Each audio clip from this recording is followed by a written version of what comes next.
حضرت عمر رضی اللہ عنہ جب ایمان لائے ہیں تو حضرت عمر کی عمر کتنی تھی؟ حضرت عمر 32 سال عمر رکھتے ہیں جس وقت کلمہ پڑھ رہے ہیں. رسول اللہ صلی اللہ علیہ وسلم سے عمر میں 13 سال چھوٹے ہیں. تو حضرت عمر رضی اللہ تعالی نے 32 سال میں ایمان قبول کیا ہے. اس سے پہلے حضرت عمر کہاں تھے؟ یاد رکھیں، جب اسلام کی ابتدا ہوئی ہے، اسلام کی ابتدا کے بعد جن لوگوں نے اول اسلام کو قبول کیا ان کی تعداد بہت کم ہے. حضرت عمر رضی اللہ عنہ نبوت کے اعلان کے 6 سال ایمان لائے ہیں اور حضرت عمر رضی اللہ عنہ کے آنے پہ 40 کا ہنسا پورا ہو رہا ہے. تو اندازہ لگائیں کتنی کم تعداد میں لوگ آئے. حضرت عمر رضی اللہ عنہ ایمان لانے میں تاخیر کے اندر اس وجہ سے ہے کہ اسلام کے سخت ترین مخالفین میں ان کا نام شمار ہوتا تھا.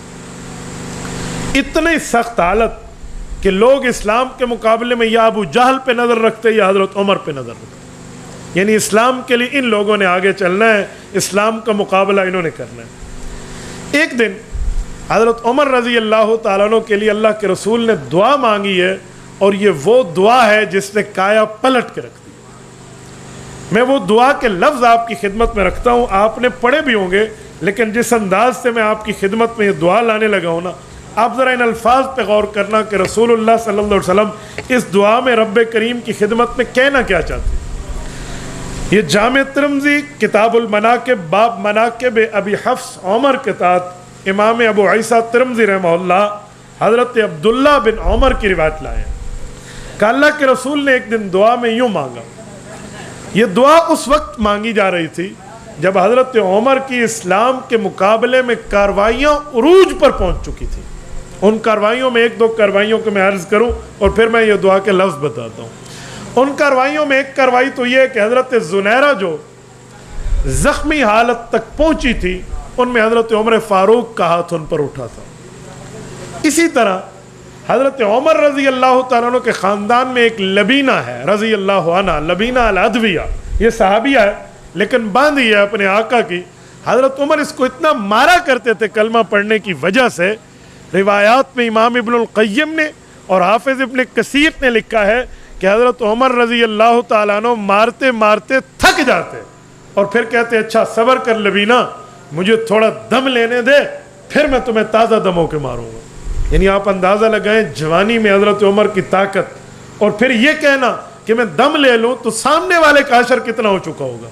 لیکن اس کے باوجود بھی حضرت لبینہ کہتی عمر اللہ ہے، اللہ ختم نہیں ہوا. اس طرح کئی واقعات.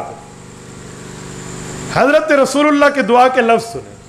فرمایا اللہم اعز الاسلام باحب ہذین الرجلین.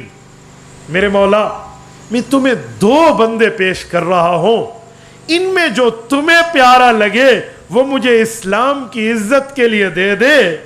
بے ابی جہل او بے عمر ابن الخطاب، یا عمر دے دے یا ابو جہل دے دے. لفظ بے احب ہذین الرجلین جو میں سمجھانا چاہتا ہوں کہ اللہ آج تک دعا میں لفظ لوگ کیا کہتے ہیں اللہ یا عمر دے دے یا ابو جہل دے دے. نہیں، اس میں ایک لفظ ہے اللہ اسلام کی عزت کے لیے میں 2 بندے پیش کر رہا ہوں، ان میں وہ 2 جو تجھے پسند ہے. یہ بڑا قابل غور لفظ ہے. یہ نہیں ہے کہ ان 2 میں دے دے. بے احب ہذین الرجلین الیک، اللہ جو تمہیں اچھا لگتا ہے وہ دے دے. یہ دعا رسول اللہ نے مانگی اور اللہ نے حضرت عمر دیا ہے، ابو جہل نہیں دیا. اس میں بھی بڑے سوال ہے کہ اللہ رب العزت سے حضور پاک نے تو ابو جہل کو بھی تو مانگا ہے نا. ابو جہل کے مانگنے کا انکار تو نہیں کیا جا سکتا. ابو جہل نہیں ملا، عمر ملا ہے. وجہ کیا ہے؟ وجہ انتخاب کیا ہے؟ Reason of selection. ان کو کیوں منتخب کیا گیا؟ اس کی کئی وجہ ہیں. حدیث میں نہیں ہے، ہمارے علماء سیرت نے لکھی ہے، اپنے اپنے دلائل کی بنیاد پہ لکھی ہے. وہ کہتے ہیں ایک وجہ یہ ہے کہ حضرت عمر رضی اللہ تعالیٰ عنہ ضدی نہیں تھے.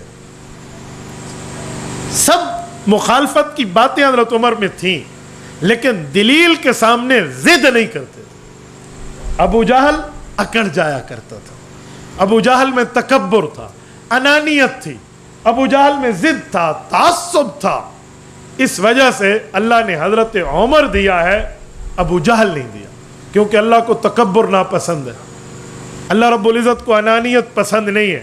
عمر فاروق میں ضد نہیں تھا، اس وجہ سے دی۔ وہ کہتے ہیں اس کی ایک وجہ اور بھی ہے، کہ جی وہ کیا ہے، کہ ابو جہل لوگوں کے پیسے کھایا ہوا تھا، لین دین میں، کاروبار میں۔ بڑے بڑے بندے اس کے گھر کے سامنے آ کر دھرنا دیا کرتے تھے کہ تو ہمارے پیسے لوٹا دے، تو اس نے پیسے دینے ہوتے تھے تو لوگوں سے جان چھڑاتا تھا۔ عمر فاروق اپنا حساب کتاب کلیئر رکھتے تھے، ان میں یہ کام نہیں تھا کسی سے ادھار لیا تو دے دیا، کسی سے معاملہ کیا تو اسے کلیئر کیا، کسی کے پیسے کھائے نہیں۔ کہتے ہیں ایک وجہ اور بھی حضرت عمر کے انتخاب کی، کہا وہ تیسری وجہ یہ ہے کہ جو غیرت اسلامی ہے نا، اللہ رب العزت سے تو حضور نے اس لیے مانگا، تو وہ غیرت حضرت عمر میں تھی، ابو جہل میں نہیں تھی۔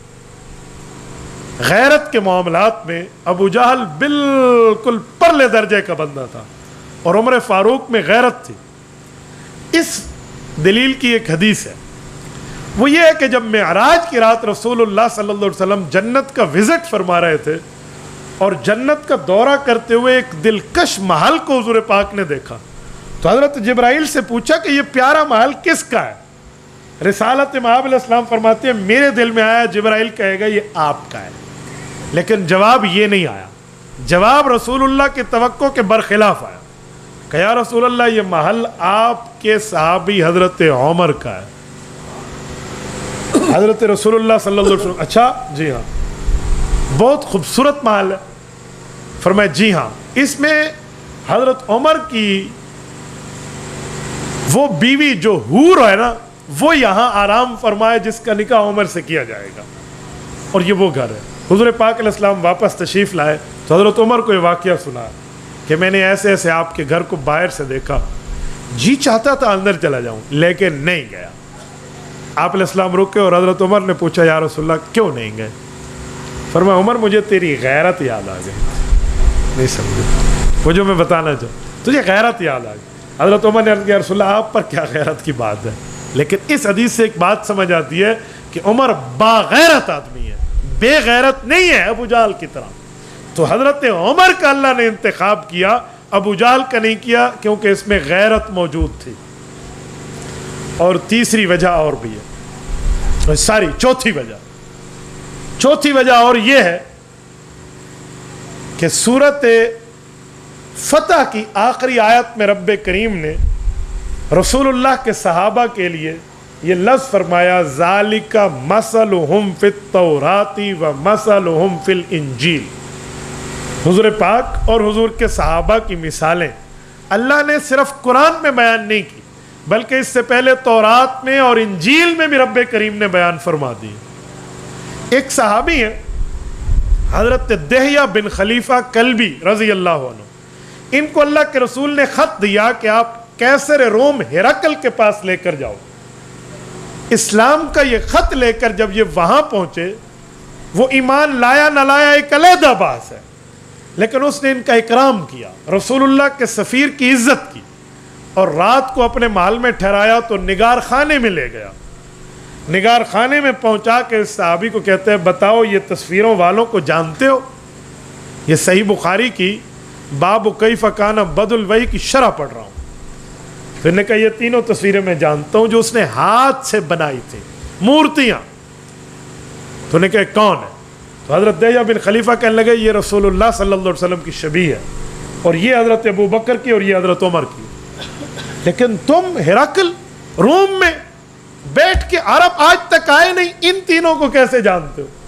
انہوں نے کہا جی میں تورات انجیل کا صرف ماننے والا نہیں ہوں، میں اس کا مولوی بھی ہوں، میں نے ان کتابوں پر عبور حاصل کی، اس کو پڑھا ہے۔ ان میں مجھے یہ شکلیں دکھائی گئیں کہ خاتم الانبیاء آئیں گے اور یہ ان کے ساتھی ہوں گے، تو جن ساتھیوں کی شکلیں میں اسکیچ کے طور پہ تراش کے مورتی بنا سکتا تھا ان کی بنا لی، اس لیے میں نے تم سے پوچھا۔ تو پہلی کتابوں میں طے ہو چکا تھا کہ اسلام کی عزت میں جہاں اوروں کا کردار ہوگا وہاں حضرت عمر کا بھی ہوگا۔ تو اسی لیے چوتھی وجہ یہ ہے کہ حضرت رسول اللہ نے ان دو کو مانگا تو رب نے وہ دیا جس کا وعدہ پہلے ہو چکا تھا، جس کو ہم اپنی زبان میں کہتے ہیں نا پہلے آئیں پہلے پائیں۔ تو حضرت عمر رضی اللہ عنہ کی قسمت. اس سے ایک جملہ سمجھ آتا ہے کہ حضرت رسول اللہ نے جو مانگا تو حضرت عمر رسول اللہ کی مانگ ہے, رسول اللہ صلی اللہ علیہ وسلم کی دعا ہے, حضور کی دعا کا ثمرہ اور نتیجہ ہے, جس کو امیر شریعت سید عطا اللہ شاہ بخاری رحمہ اللہ کی زبان میں کہوں کہ یوں تو سب رسول اللہ کے مرید ہیں, پر عمر مرید ہونے کے ساتھ مراد پیغمبر ہے.